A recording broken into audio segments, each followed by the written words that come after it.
Doctor lack, D से delays in government procedure. ये तो हमारे यहाँ पर आम बात है दोस्तों, सरकारी दफ्तरों में धक्के खाना, फाइलें एक जगह से दूसरी जगह पहुंचाना।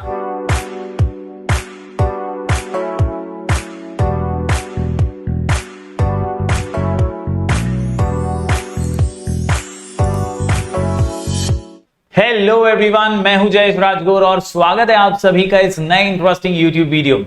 दोस्तों, हम पढ़ रहे हैं क्लास 11th का economics, chapter number 4 the economy of Maharashtra, और ये है इकोनॉमी ऑफ महाराष्ट्र चैप्टर का लेक्चर नंबर 3।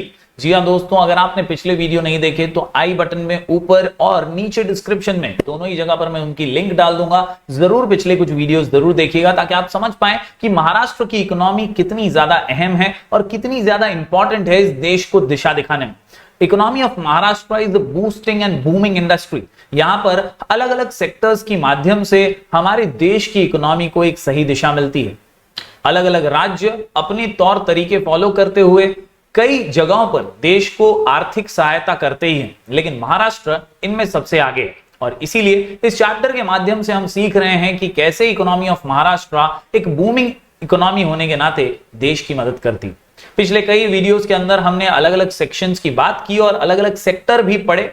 एग्रीकल्चरल सेक्टर का हमने पिछले वीडियो में बात किया था। आज के इस वीडियो में हम बात करेंगे इंडस्ट्रियल सेक्टर के बारे में, सर्विस सेक्टर के बारे में, और जानेंगे क्या प्रॉब्लम्स इंडस्ट्रियल सेक्टर फेस करता है और कैसे सरकार उसे ओवरकम करने की कोशिश कर रही है। तो दोस्तों, अगर आप इस चैनल पर नए हैं तो जरूर से सब्सक्राइब कीजिए, बेल आइकन दबाइए, क्योंकि यहां आपको लगातार ऐसे ही इंफॉर्मेटिव वीडियोस मिलते रहेंगे। तो चलिए दोस्तों, बात करते हैं महाराष्ट्र की इकोनॉमी के सबसे इंपॉर्टेंट पिलर की, जो है इंडस्ट्रियल सेक्टर। जी हां, Maharashtra is an industrially advanced state. अंग्रेजों के टाइम से ही यहां पर इंडस्ट्रीज फलती फूलती थी और आज के इस दौर में, मॉडर्नाइजेशन के दौर में, ग्लोबलाइजेशन के दौर में इंडस्ट्रियलिस्ट की पहली पसंद भी महाराष्ट्र ही है। Industrial sector plays a major role in the economic development of Maharashtra. It has the potential to absorb excess labor from the farming sector as well। जी हां, यहां पर एक बात खास याद रखने जैसी है दोस्तों कि फार्मिंग सेक्टर से जो एक्सेस ऑफ लेबर है वो भी यहां का इंडस्ट्रियल सेक्टर अब्सॉर्ब कर सकता है, यानी कई लोगों को रोजगार भी देने में सक्षम है। It leads to diversification of markets, generates higher incomes and higher productivity as well। तो यहां पर इनकम भी दुगनी हो जाती है, कहीं ना कहीं यहां पर एम्प्लॉयमेंट भी बढ़ता है और साथ ही साथ प्रोडक्टिविटी लेवल्स जो है महाराष्ट्र के अंदर हाई हैं। As per annual survey of industries ASI 2016-17, the industrial sector of Maharashtra is at the top position। 2016-17 के सर्वे के मुताबिक महाराष्ट्र का इंडस्ट्रियल सेक्टर टॉप पोजीशन पर है और इसका शेयर भी बहुत ज्यादा है। नेट वैल्यू एडेड जिसे हम कहते हैं NVA इज अबाउट 18%, यानी 18% है। Maharashtra has also been the first choice of domestic and foreign investors. जी हां, फॉरेन इन्वेस्टर्स की भी, डोमेस्टिक की भी और फॉरेन इन्वेस्टर्स की भी सबसे पहली पसंद देश में महाराष्ट्र ही रहा है। जब बात करते हैं दोस्तों फॉरेन इन्वेस्टर्स की, तो याद आती है foreign direct investment, that is FDI, जहां से बहुत ज्यादा निवेश देश को प्राप्त होता है। और FDI के मामले में भी महाराष्ट्र जो है बहुत ज्यादा आगे है। In the early 1990s the government of India started amending the norms capping foreign direct investment. जैसा कि मैंने पहले भी कई बार कहा है दोस्तों, जब न्यू इकोनॉमिक पॉलिसी आई और मनमोहन सिंह जी जब फाइनेंस मिनिस्टर थे नरसिम्हा राव जी की सरकार में, तो उन्होंने ग्लोबलाइजेशन, प्राइवेटाइजेशन और लिबरलाइजेशन जैसे कई इंपॉर्टेंट चीजों को शुरू किया। और इन चीजों के दौरान ही गवर्नमेंट जो थे वो फॉरेन डायरेक्ट इन्वेस्टमेंट को बढ़ावा देने की कोशिश कर रहे थे ताकि देश के अंदर बाहर से भी पैसा आ सके। The liberalisation act of 1991 cleared the path of FDI और FDI के दरवाजे सारे खोल दिए गए ताकि ज्यादा से ज्यादा फॉरेनर्स का पैसा जो है वो इंडिया में आए और इंडिया जो है वो इंडस्ट्रियली डेवलप कंट्री बन सके। Maharashtra has been consistently ranked as the number one investment destination in India। The state has remained in the forefront in the terms of FDI inflow in the country, यानी पूरे देश में सबसे ज्यादा FDI कहीं आता है तो महाराष्ट्र में आता है। The FDI inflows in Maharashtra since April 2000 till September 2017 2017 तक was rupees 611,760 crore, यानी आप समझ सकते हैं कितनी बड़ी राशि है जो देश के लिए महाराष्ट्र जुटा लेता है, which is 31% of the total FDI inflow at all India level। यानी ऑल इंडिया में से 31% तो महाराष्ट्र से ही आ जाता है। तो ये बहुत बड़ा बात है और इकोनॉमी ऑफ महाराष्ट्र बहुत ही बूमिंग और बूस्टिंग है, ये इसी बात से साबित हो जाता है।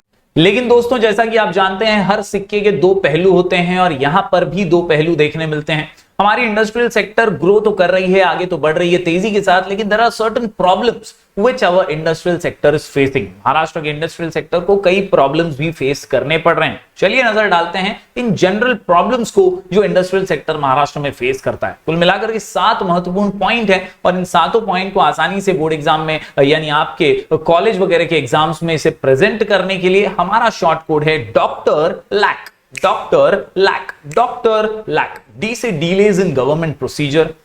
ये तो हमारे यहां पर आम बात है दोस्तों, सरकारी दफ्तरों में धक्के खाना, फाइलें एक जगह से दूसरी जगह पहुंचाना, ये काम थोड़ा सा डीले वाला काम है और इसी में बहुत ज्यादा समय इंडस्ट्रियलिस्ट का लग जाता है। और कई बार इसी वजह से इंडस्ट्रियलिस्ट सोचता है यार यहाँ पे भ्रष्टाचार, यहाँ पे पैसा खिलाना, ये सब मुझे नहीं करना, मैं किसी और स्टेट में चला जाता हूं। तो ये डीले जो है अगर ये कम कर दिया जाए तो और ज्यादा इंडस्ट्रियलिस्ट को हम महाराष्ट्र में ड्रैग कर सकते हैं, उन्हें यहाँ पर अट्रैक्ट कर सकते हैं। इसके अलावा रीजनल इम्बैलेंस है, बहुत ज्यादा इंबैलेंस है यहाँ पर रीजनली। कुछ इलाके जो है महाराष्ट्र के बहुत ज्यादा इंपॉर्टेंट और हॉटशॉट सिटीज माने जाते हैं जैसे मुंबई, पुणे, लेकिन कई ऐसे इलाके हैं जो उतने ज्यादा अभी भी डेवलप्ड नहीं है। इसके अलावा lack of opportunities for skill development, ये भी यहां पर बहुत कम देखने मिलता है। स्किल्स को डेवलप करने के लिए अपॉर्चुनिटीज उतनी ज्यादा अवेलेबल नहीं है, लेबर जो है उतना ज्यादा स्किल्ड यहां पर नहीं मिल पाता है। Lack of updated technology, technology के फील्ड में भी हम पीछे छूट गए हैं। हमारे कंपैरिजन में बैंगलोर जैसे सिटीज जो है वो बहुत आगे निकल गए हैं, दिल्ली जैसे सिटीज जो है वो बहुत आगे निकल गए हैं। हालांकि पुणे जो है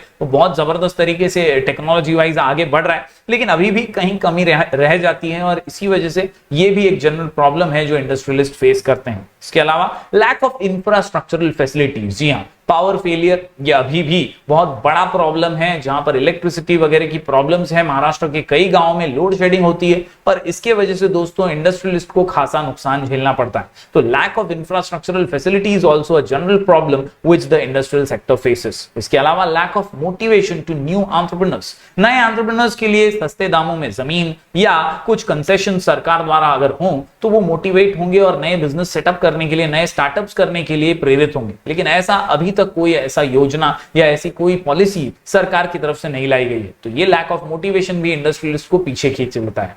इसके अलावा लैक ऑफ डेवलपमेंट प्रोग्राम्स, जैसे जैसे नई सरकारें आती हैं अपनी तरफ से योजनाएं तो पहुंचाती है, लेकिन एग्रीकल्चरल के लिए ज्यादा होती हैं, इंडस्ट्रियल सेक्टर के लिए कम योजनाएं होने की वजह से इनको कोई खास ऐसा पॉलिसीज या योजनाओं के तहत रिलैक्सेशन नहीं मिलता और इसीलिए lack of development programs is also a general problem which the industrial sector faces in Maharashtra.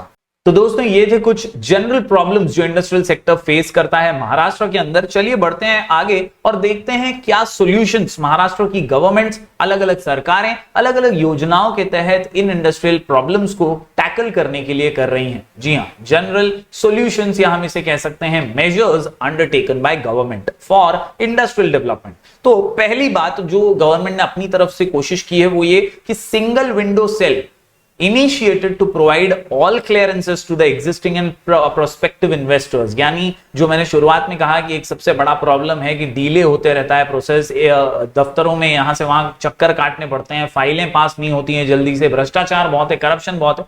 तो इसके लिए सिंगल विंडो प्रोसेस शुरू किया है सरकार ने और ये कोशिश है कि जल्दी से जल्दी जो है क्लियरिंग हो, फाइल्स जो है पुरानी से पुरानी जो भी है जल्दी से जल्दी उसका रेजोल्यूशन निकले और परमिशंस ग्रांट किए जाएं जल्दी से जल्दी, ज्यादा से ज्यादा इंडस्ट्रियलिस्ट को। इसके अलावा Maharashtra industry trade and investment facilitation cell यानी मैत्री नाम से एक सेल, एक कमिटी का गठन भी किया गया है which was introduced to provide online consolidated information about the investment process. किस तरह से इन्वेस्टमेंट प्रोसेस होगा, क्या क्या करना होगा, क्या क्या डॉक्यूमेंटेशन होंगे, ये सारी बातें मैत्री नाम के इस ऑफिशियल पेज पर इन्होंने बताने की कोशिश की है।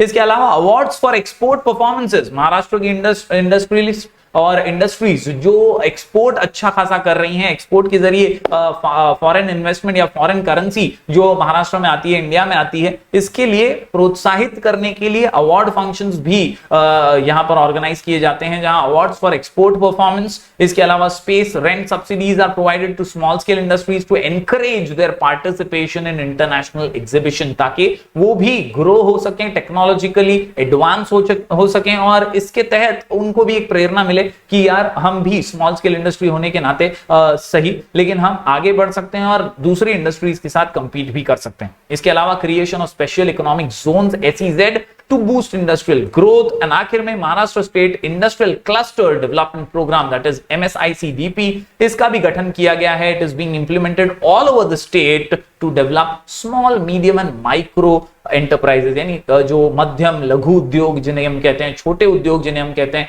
उनका ग्रोथ हो, इसके लिए ये MSICDP का गठन किया गया, Maharashtra state industrial cluster development programme, जिसके जरिए छोटे उद्योगों को भी मोटिवेशन मिले, उन्हें भी ग्रोथ मिले और उन्हें भी एक मौका मिले, एक अवसर मिले जिससे उनकी ग्रोथ हो सके, उनका डेवलपमेंट हो सके। तो उम्मीद करता हूं ये सारे जो मेजर्स सरकार ने लिए हैं ये भी आप नोट डाउन करके ले लेंगे। दोस्तों ये जो इंफॉर्मेशन है ये इंडस्ट्रियल सेक्टर के बारे में थी। अब बढ़ते हैं आखिरी सेक्टर की ओर, ये है हमारा सर्विस सेक्टर, जिसका रोल भी बहुत बड़ा है महाराष्ट्र की इकोनॉमी को डेवलप करने में। जी हां, हमने शुरुआत में पिछले वीडियो में पढ़ा था एग्रीकल्चरल सेक्टर, आज के इस वीडियो में हमने इंडस्ट्रियल सेक्टर और उसके प्रॉब्लम्स और सॉल्यूशंस पे नजर डाली। अब बात करते हैं आखिरी इंपॉर्टेंट सेक्टर पर, जो है सर्विस सेक्टर। और ये सर्विस सेक्टर जो है दोस्तों, ये एक बहुत ही बड़ा सेक्टर है महाराष्ट्र के अंदर। It consist of insurance, tourism, retail banking, education भी इसमें आता है, and social service as well. Service sector includes provision of services to business as well as final consumer, यानी जो बिजनेस हाउसेज होते हैं बड़े बड़े, इन्हें भी कई सर्विसेज लगती हैं, जैसे ट्रांसपोर्टेशन या बैंकिंग सर्विस का उदाहरण मैं ले लूं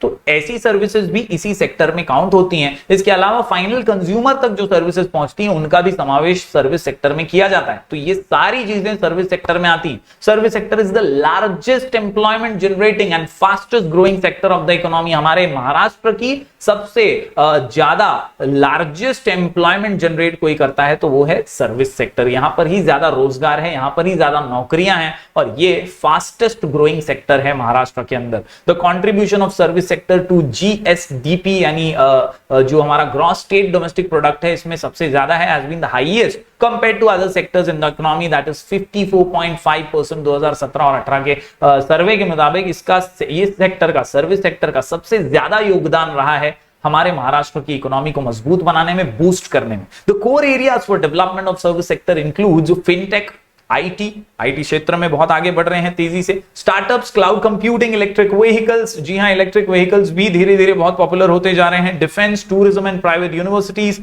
government has also tried to expand the service sector by various activities in tier 2 cities. तो ये जो दूसरे नंबर की सिटीज हैं, टायर 2 सिटीज हैं, इनमें भी गवर्नमेंट कोशिश कर रही है कि इनमें सर्विस सेक्टर को एक्सपांड किया जाए और तेजी से महाराष्ट्र की इकोनॉमी को बूम किया जाए, क्योंकि महाराष्ट्र की इकोनॉमी को बूम करना यानी देश की इकोनॉमी को बढ़ावा देना, उसे आगे जाकर बूस्ट करना। तो ये जो है कुल मिलाकर के आज हमने इंडस्ट्रियल सेक्टर, उसके प्रॉब्लम्स, उसके मेजर्स टेकन बाय गवर्नमेंट और आखिर में सर्विस सेक्टर देख लिया। उम्मीद करता हूं ये वीडियो आपको पसंद आया होगा। दोस्तों जरूर से लाइक कीजिए और ज्यादा से ज्यादा स्टूडेंट्स तक पहुंचाइए। चैनल पर अपना प्यार बरकरार रखिए, लगातार आपके लिए हम नए नए वीडियोस लेकर आते रहेंगे, तो बने रहिएगा चैनल पर हमारे साथ। हम मिलेंगे फिर एक बार कुछ और नए वीडियोस के साथ, तब तक के लिए do like, share and subscribe.